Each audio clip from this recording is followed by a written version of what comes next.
স্বচ্ছতার সাথে পরিচালিত। ইনশাআল্লাহ। সকল ধর্ম, রাজনৈতিক, সামাজিক গোষ্ঠীকে সাথে নিয়ে একটি ঐক্যবদ্ধ প্ল্যাটফর্ম আমরা তৈরি করতে চাই ইনশাআল্লাহ।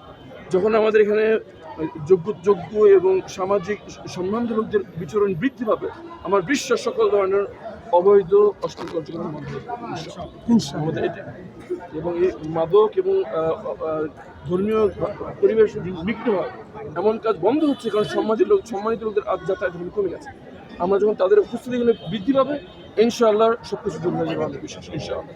এবং এখানে অভিযোগ আছে যে এই ধর্মীয় প্রতিষ্ঠানে চাঁদাবাজি হচ্ছে, এটা আমরা ঘোষণা দিয়েছি আগে, আমরা চাঁদা গ্রহণ করি না এবং ইনশাআল্লাহ ঢাকা 14 কোথাও চাঁদাবাজি আমরা হতে দেব না ইনশাআল্লাহ। আমরা মাদক সেবন করি না, মাদক চক্রের সাথে কোনো যোগাযোগ রাখি না। ইনশাআল্লাহ ঢাকা 14 আসন মাদক মুক্ত করবো আমরা ইনশাআল্লাহ, এবং সেটা শুরু হবে মাজার কমপ্লেক্স থেকে ইনশাআল্লাহ। ইনশাআল্লাহ। এখান থেকে শুরু করলে আগে ভালো হয়েছে।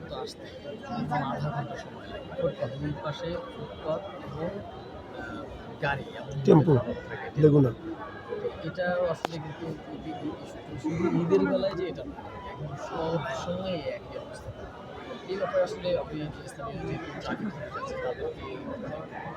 এখানে এই যে রাস্তা দখল করে ফুটপাতে মার্কেট বসানো হয়েছে, এর প্রধান উৎস হচ্ছে কিছু রাজনৈতিক অসৎ ব্যক্তি। জি জি জি। এর পেছনে প্রধান কারণ, যেহেতু আমরা বিরোধী দলে আছি,